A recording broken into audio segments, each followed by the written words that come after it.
Hello friends, ഇന്നത്തെ എപ്പിസോഡിൽ സച്ചിയുടെ വീട്ടിലേക്ക് എത്തി വല്ലാതെ മദ്യപിച്ച് ലക്കിട്ട് വന്നു നിൽക്കുന്ന സന്ദീപ് അവിടെ നിൽക്കുന്ന ആരതി വർമ്മയെക്കുറിച്ച് മോശമായി സംസാരിക്കണം. സച്ചിയുടെ പെപ്പാട്ടിയാണെന്നുള്ള രീതിയിലും സച്ചിയുടെ ആ, സച്ചിയുമായിട്ടൊരു ബന്ധം ആരതി പുലർത്തുന്നുണ്ട് എന്നൊക്കെ സന്ദീപ് ഉറക്കെ വിളിച്ച് പറയുമ്പോൾ ഇതെല്ലാം കേട്ടു നിൽക്കുന്ന ആരതി പറഞ്ഞത്, സന്ദീപ് പറയുന്നത് പോലെ ഇനി ഒരു പക്ഷേ സച്ചിയുടെ രണ്ടാം ഭാര്യയായിട്ട് വരേണ്ടി വന്നാൽ പോലും എനിക്കതിൽ അഭിമാനം മാത്രമേ ഉള്ളൂ, ഇതുപോലൊരു മനുഷ്യന്റെ രണ്ടാം ഭാര്യയാകുന്നതിൽ എന്ന് ആരതി സന്തോഷത്തോടു കൂടി പറയുമ്പോൾ അതെല്ലാം കേട്ട് നാണം കെട്ട് നിൽക്കുകയാണ് സന്ദീപ്. ഉടനെ സച്ചി പറഞ്ഞു, എടാ, നിനക്ക് സ്ത്രീകളെ കുറിച്ച് എന്തറിയാം? സ്ത്രീകളുടെ അഭിമാനത്തെക്കുറിച്ച് നിനക്ക് എന്താ അറിയാവുന്നത്? അത് മനസ്സിലാക്കുകയും അത് തിരിച്ചറിയുകയും ചെയ്യണമെന്നുണ്ടെങ്കിൽ നീ ഭാര്യയെയും അമ്മയെയും പെങ്ങന്മാരെയും സ്നേഹിക്കുകയും അവരുടെ മനസ്സറിയാൻ ശ്രമിക്കുകയും ചെയ്യണം. ഇതൊന്നുമില്ലാതെ സംസ്കാരശൂന്യനായി നടന്നിട്ട് കാര്യമില്ല എന്ന് ദേഷ്യത്തോടെ പറയുന്ന സച്ചിയുടെ വാക്കുകൾ കേട്ട് പകയോടെ സന്ദീപ് പറഞ്ഞു, താനൊന്ന് പോടോ. അത് കേട്ടതും സന്ദീപിനോട് അവിടുന്ന് ഇറങ്ങിപ്പോകാനായി സച്ചി അറിയിക്കുന്നു. അങ്ങനെ അവിടുന്ന് സന്ദീപ് ഇറങ്ങിപ്പോകുമ്പോൾ ആ ഒരു കാഴ്ച കണ്ട് വേദനയോടെ ആരതി അകത്തേക്ക് കയറിപ്പോയി. ആ സമയത്ത് സച്ചി ഇതെല്ലാം പറഞ്ഞ് ആകെ എല്ലാവരും തകർന്നു നിൽക്കുന്ന കാഴ്ച കണ്ടപ്പോൾ ആരതി പറഞ്ഞു, സച്ചി ഞാൻ ഇറങ്ങുവാ അമ്മേ എന്ന് പറഞ്ഞ് ആരതിയും യാത്ര പറഞ്ഞ് അവിടുന്ന് പോന്നു. അപ്പോഴാണ് ട്രിപ്പ് പുറപ്പെട്ട ഗോകുലും അർച്ചനയും ഒക്കെ ഒരു റെസ്റ്റോറൻറ്റിലേക്ക് എത്തിയത്. ഇനി ഒരു ചായ കുടിച്ചിട്ടാകാം ബാക്കി കാര്യങ്ങളെന്ന് പറഞ്ഞു. അങ്ങനെ എല്ലാവരും കൂടി ആ റെസ്റ്റോറൻറ്റിലേക്ക് കയറി. എല്ലാവർക്കും ചായ ഓർഡർ ചെയ്തിട്ട് തനിക്ക് മാത്രം ഒരു കോഫി ഓർഡർ ചെയ്ത് ഗൂഗിൾ കാത്തിരുന്നു. എല്ലാവർക്കുമുള്ള ചായയും കോഫിയുമായിട്ട് അവിടുത്തെ വെയിറ്റർ എത്തിയതും അത് കൊണ്ടുപോയി ടേബിളിൽ വെച്ചതിന് ശേഷം എല്ലാവരും അവരവർക്ക് വേണ്ട ചായ ഓരോന്നെടുത്തു. പിന്നീട് ഒരു കോഫിയും ചായയും മാത്രമായി അവശേഷിച്ചത്. അർച്ചനയും ഗോകുലും അത് കഴിക്കാനായിട്ട് ഒരുങ്ങിയപ്പോൾ അർച്ചന തൻ്റെ ചായയാണെന്ന് വിചാരിച്ച് കോഫി എടുത്തു കുടിച്ചു. ഒരു സിപ്പ് ചെയ്തപ്പോഴാണ് അത് കോഫിയാണെന്ന് അർച്ചനയ്ക്ക് മനസ്സിലായത്. ഉടനെ അർച്ചന പറഞ്ഞു, അയ്യോ സോറി, ഗോകുലല്ലേ കോഫി പറഞ്ഞത്, ഞാൻ എടുത്തത് കോഫിയായി പോയി എന്ന് പറഞ്ഞു. ഉടനെ ഗോകുൽ പറഞ്ഞു, അതിനെന്താടോ പ്രശ്നം, അതിങ്ങ് തന്നേക്ക്, താനതവിടെ വെച്ചോ, എന്നിട്ട് ഈ ചായ എടുത്തു കുടിച്ചു, ഞാനത് എടുത്തിട്ടില്ല എന്നറിയിച്ചു. അപ്പോഴേക്കും അർച്ചന പറഞ്ഞു, അത് വേണ്ട, നമുക്ക് വേറൊരു കോഫി ഓർഡർ ചെയ്യാം, ഇത് ഞാൻ കുടിച്ചു പോയില്ലേ, ഞാനൊരു സിപ്പ് കുടിച്ചു എന്ന് പറഞ്ഞപ്പോൾ, അതിലെന്താടോ പ്രശ്നം, അത് സാരമൊന്നുമില്ല, താൻ അതിങ്ങനെ ഞാൻ കുടിച്ചോളാം എന്ന് പറഞ്ഞ് ഗോകുൽ അത് വാങ്ങിച്ച് അത് കുടിക്കുമ്പോൾ അവന്തികയും ശോഭയും പരസ്പരം നോക്കിച്ചിരിക്കണം. അതിനുശേഷം അവരവിടെ നിന്ന് നേരെ ഔട്ടിങ്ങിനായിട്ട് പുറപ്പെട്ടു. ഈ സമയത്ത് സച്ചിയുടെ മനസ്സ് ആകെ തകർന്ന അവസ്ഥയിലായിരുന്നു. എല്ലാം കേട്ടും കണ്ടും ആകെ മനസ്സ് തകർന്നിരിക്കുമ്പോൾ മുറ്റത്ത് മുറ്റം അടിച്ചുകൊണ്ടിരിക്കുന്ന കമലമ്മ അവിടെ ചപ്പുകളെല്ലാം കൂട്ടിയിട്ട് തീ കത്തിക്കുമ്പോഴാണ് പെട്ടെന്നൊരു കാഴ്ച കണ്ടത്. ഉടനെ അവിടെ നിന്ന് ഉറക്കെ വിളിക്കുകയാണ് കമലമ്മ, മക്കളെ ഒന്നിങ്ങി വന്നേ എന്ന് പറഞ്ഞതും സ്നേഹയും ആരതിയും അനഘയും കൂടി അവിടേക്ക് ഓടിയെത്തി. എന്തു പറ്റി അമ്മേ എന്ന് ചോദിച്ച് അരികിലേക്ക് വരുമ്പോൾ മുറ്റത്ത് കിടക്കുന്ന ആ പാമ്പിനെ ചൂണ്ടിക്കാണിച്ചു. മോളെ, അതൊരു പാമ്പല്ലേ? അത് കേട്ടതോടെ സ്നേഹ നോക്കി, ശരിയാ അമ്മേ, ഇതൊരു പാമ്പാ. വേഗം നടത്തി നോക്കിയിട്ട് പറഞ്ഞു, അയ്യോ അമ്മ, ഇത് ചത്ത പാമ്പാ എന്ന് പറഞ്ഞു. അയ്യോ, നാഗങ്ങൾ ഇങ്ങനെ വന്ന് ചത്ത് കിടക്കുന്നത് നല്ല ലക്ഷണമല്ല എന്നതായിരുന്നു കമലമ്മയുടെ കണ്ടെത്തല്. കമലമ്മ പറഞ്ഞു, ഇന്നേ വരെ ഇങ്ങനെയൊന്നും ഇവിടെ ഉണ്ടായിട്ടില്ല. അത് കേട്ടതും ആതിര പറഞ്ഞു, അതമ്മേ, ഇതിങ്ങനെ നമ്മൾ ആഗ്രഹിച്ചിട്ടോ മനഃപൂർവ്വം വന്ന് സംഭവിക്കണമല്ലല്ലോ, ഇതൊക്കെ ഓരോ സാഹചര്യത്തിൽ വന്ന് വിടുന്നതല്ലേ, അതുകൊണ്ട് അമ്മ ഇനി ഓർത്ത് ആദ്യപ്പെടേണ്ട കാര്യമൊന്നുമില്ല എന്ന് പറഞ്ഞപ്പോൾ കമലമ്മ പറഞ്ഞു, അതല്ല മോളെ, നിനക്കറിയാഞ്ഞിട്ടാ, ഇതിങ്ങനെ കാണുന്നത് ദോഷമാണ്, ഇതിങ്ങനെ സംഭവിക്കാൻ പാടില്ലാത്ത കാര്യമാണ്, ഇതിന് പിന്നിൽ എന്തോ ഒരു പ്രശ്നമുണ്ട്, അത് തീർച്ചയാണ് എന്ന് പറഞ്ഞു. അത് കേട്ടതും ഉടനെ ആതിര പറഞ്ഞു, ഇനി ഇത് മതി അമ്മയ്ക്ക്, അമ്മയുടെ ഇന്നത്തെ സമാധാനം നഷ്ടപ്പെടാനായിട്ട്. എൻ്റെ അമ്മ, ഇതൊന്നും അത്ര വലിയ കാര്യമൊന്നുമല്ല, അമ്മ ഇതൊന്നും ആലോചിച്ച് ടെൻഷൻ ആവുകയും വേണ്ട എന്ന് പറഞ്ഞ് വീണ്ടും കമലമ്മയെ ആശ്വസിപ്പിക്കാനായിട്ട് നോക്കുകയാണ് ആതിര.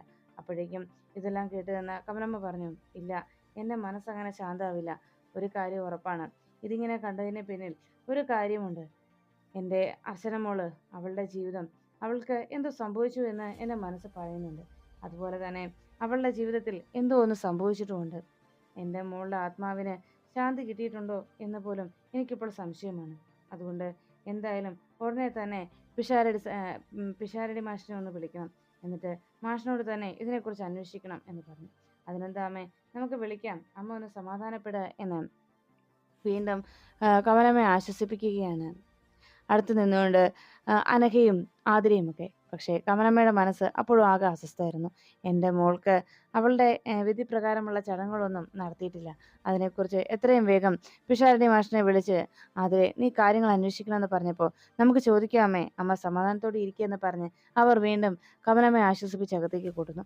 അപ്പോഴാണ് ട്രിപ്പിന് ഇറങ്ങിയ ഗോകുലും അർച്ചനയും കൂടി അവർ കറങ്ങിത്തിരിഞ്ഞ് പൊന്മുടിയിലേക്ക് എത്തിയത്. അവരുടെ പിന്നാലെ കാഴ്ചകളൊക്കെ കണ്ട് ആസ്വദിച്ച് അവന്തികയും ശോഭയും കൂടെ നടന്നു. അപ്പോഴേക്കും ഓരോ കാര്യങ്ങൾ പറഞ്ഞ് അർച്ചനയും കൂടെ കൂട്ടി മുന്നോട്ട് നീങ്ങുന്ന ഗൂഗിളിനെ കണ്ടപ്പോഴേക്കും മനസ്സിൽ വലിയ സന്തോഷമായിരുന്നു അവന്തിക്ക്. കാരണം സ്വന്തമല്ലാത്ത ഒരു കൊച്ചിനെയും ഭർത്താവിനെയും കൊണ്ടു നടക്കുകയാണ് അർച്ചന. ഇങ്ങനെ ഒരു വിധി തൻ്റെ ശത്രുവിനുണ്ടാവുമെന്ന് ഞാൻ ഒരിക്കലും കരുതിയില്ല. ഇങ്ങനൊരു കാഴ്ച എനിക്ക് കാണാൻ സാധിക്കുമെന്ന്. എന്തായാലും ഇത് എന്നെ സംബന്ധിച്ച് വലിയൊരു നേട്ടം തന്നെയാണ്. അവൾക്ക് ഉണ്ടായ തിരിച്ചടി അത് എനിക്ക് വളരെയേറെ സന്തോഷം നൽകുന്ന ഒന്നാണ് എന്നെല്ലാം മനസ്സിൽ ചിന്തിച്ചുകൊണ്ട് അവന്തിക ഇങ്ങനെ നടക്കുമ്പോൾ അവന്തികയുടെ പിന്നാലെ എല്ലാത്തിനും സാക്ഷിയായിട്ട് സന്തോഷത്തോടെ ശോഭ അങ്ങനെ നടന്നു നീങ്ങുമ്പോഴേക്കും പെട്ടെന്ന് അവന്തിക ശോഭയെ പിടിച്ചു നിർത്തി. ഗോകുലും അർച്ചനയും കാര്യങ്ങൾ പറഞ്ഞുകൊണ്ട് കാഴ്ചകളൊക്കെ കണ്ട് അങ്ങനെ മുന്നോട്ട് നടക്കുമ്പോൾ പെട്ടെന്ന് അമ്മയെ പിടിച്ചു നിർത്തിയിട്ട് അവന്തിക പറഞ്ഞു, അതെ അവരങ്ങ് പോട്ടമ്മേ, തൽക്കാലം നമുക്ക് ഈ ഇവിടത്തെ കാഴ്ചകളൊക്കെ നടക്കാം. രണ്ടുപേരും എത്ര നല്ല ചേർച്ചയാണ് എന്ന് അപ്പോഴേക്കും അവരെ നോക്കിയിട്ട് ശോഭ സന്തോഷത്തോടെ അറിയിച്ചു. അത് സത്യം തന്നെയാമേ, അവരെ കാണാൻ നല്ല ചേർച്ചയുണ്ട്, രണ്ടുപേരും നല്ല ജോഡി തന്നെയാണ് എന്ന് അവന്തികയും അഭിപ്രായം പറയുന്നു.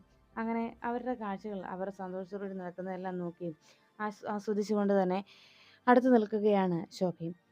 രണ്ടുപേരും ആ കാഴ്ച കണ്ട് രണ്ടുപേരെയും സന്തോഷത്തോടെയുള്ള ആ നടപ്പും സംസാരവും ഒക്കെ നോക്കി നിന്നതിന് ശേഷം അവന്തിക പറഞ്ഞു, അതെ ഇനി നിങ്ങൾ രണ്ടുപേരും ആ പുഴക്കരയിലൊന്ന് പോയി നിന്നേ, നിങ്ങളുടെ ഫോട്ടോസ് എടുക്കാം എന്ന് പറഞ്ഞു.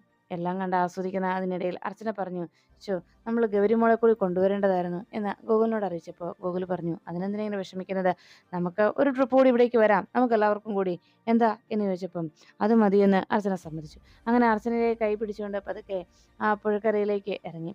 കാല് തെറ്റി അർച്ചന വീഴാൻ തുടങ്ങുമ്പോഴേക്കും ഗോകുൽ അർച്ചനയെ പിടിച്ചു നിർത്തി. അർച്ചനയുടെ കാല് മടിഞ്ഞത് കൊണ്ട് ഗോകുൽ കാല് തിരുമ്മി കൊടുക്കുമ്പോൾ ശോഭ അരികിലേക്ക് ഓടിച്ചെല്ലാൻ തുടങ്ങുമ്പോഴേക്കും അവന്തിക പറഞ്ഞു, എന്തിനാ അമ്മേ നമ്മൾ അങ്ങോട്ട് പോകുന്നത്, അത് അവർ തമ്മിൽ ഡീൽ ചെയ്തോളും എന്ന് പറഞ്ഞപ്പോൾ സന്തോഷത്തോടെ ശോഭയും മാറി നിൽക്കുന്നു.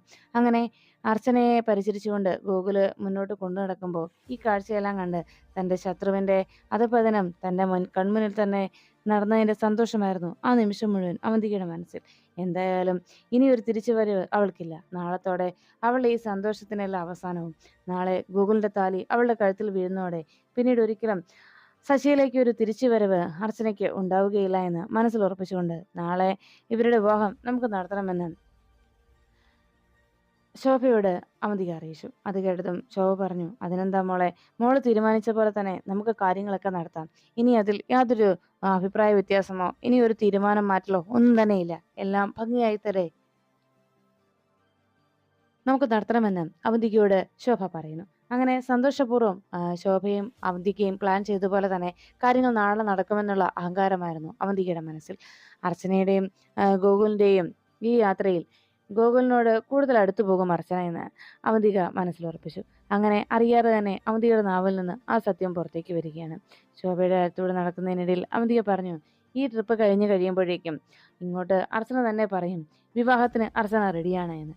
അത് കേട്ടതോടെ അതിശയത്തോടെ ശോഭ ചോദിച്ചു, അർച്ചനയോ, മോളിത് ആരെക്കുറിച്ച് പറയുന്നത് എന്ന് ചോദിച്ചപ്പോൾ, ഓ അമ്മേ, നമുക്ക് ക്ഷേത്രത്തിൽ പോയി അർച്ചനകളൊക്കെ നടത്തണമെന്നാ ഞാൻ ഉദ്ദേശിച്ചത് എന്ന് പറഞ്ഞത്.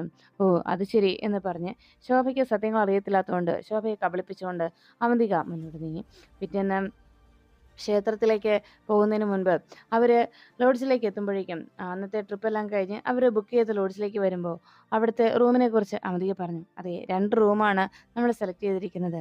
ഒരു റൂം ഗോകുലിനും സമൃദ്ധിക്കും വേണ്ടി, ഒന്ന് എനിക്കും അമ്മയ്ക്കും. അത് കേട്ടതോടെ അർച്ചനാകെ ടെൻഷനിലായി. അയ്യോ അങ്ങനെ വേണോ എന്ന് ചോദിച്ചപ്പോഴേക്കും, അതിനെന്താ, നിങ്ങൾ ഭാര്യയും ഭർത്താവും ഒരു റൂമിലല്ലേ കഴിയുന്നത്, അതിലെന്താ ഇപ്പോൾ പ്രശ്നം എന്ന് ചോദിച്ചിട്ട് ശോഭയും വിളിച്ചുകൊണ്ട് അവന്തിക പോകുന്നു.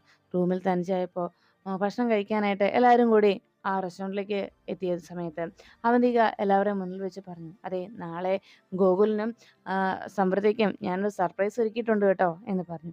അത് കേട്ടതോടെ ആകെ അതിശയായി. അതെന്താ അത് എന്ന് ചോദിച്ചതും, നമ്മൾ കമ്പനിയിൽ പോയതിന് ശേഷം ഇവിടെ വന്നിട്ട് ഒരു സർപ്രൈസ് നടത്താനുണ്ട്, അത് 2 പേർക്കുള്ള എൻ്റെ ഗിഫ്റ്റ് കൂടിയാണെന്ന് പറഞ്ഞപ്പോൾ ആകെ അതിശയത്തോടെ നോക്കുകയാണ്. ഗിഫ്റ്റോ? അതെന്തായിരിക്കും? എന്തോ അവന്തിക എന്തൊക്കെയോ പ്ലാൻ ചെയ്തിട്ടുണ്ടെന്ന് റൂമിലേക്ക് എത്തിയ അർച്ചന ടെൻഷനോടെ ഗൂഗിളിനോട് പറഞ്ഞു. ഉടനെ ഗൂഗിൾ പറഞ്ഞു, "എടോ താൻ അതിന് ടെൻഷൻ ആവേണ്ട കാര്യമൊന്നുമില്ല. താൻ പേടിക്കുകയൊന്നും വേണ്ട. അത്ര പ്രശ്നക്കാരിയാണെന്ന് അവന്തികയെന്ന് എനിക്കും തോന്നുന്നില്ല" എന്ന് ഗൂഗിൾ അറിയിക്കുന്നു. അങ്ങനെ സംസാരിച്ചുകൊണ്ട് അവർ നിൽക്കുമ്പോഴേക്കും പെട്ടെന്ന് നാളത്തെ സംഭവം എന്താണെന്നൊരു ആശങ്കയായിരുന്നു അർച്ചനയുടെ മനസ്സിൽ. പിന്നീട് അർച്ചന വിവാഹത്തിനായി അണിഞ്ഞൊരുങ്ങുകയാണ്.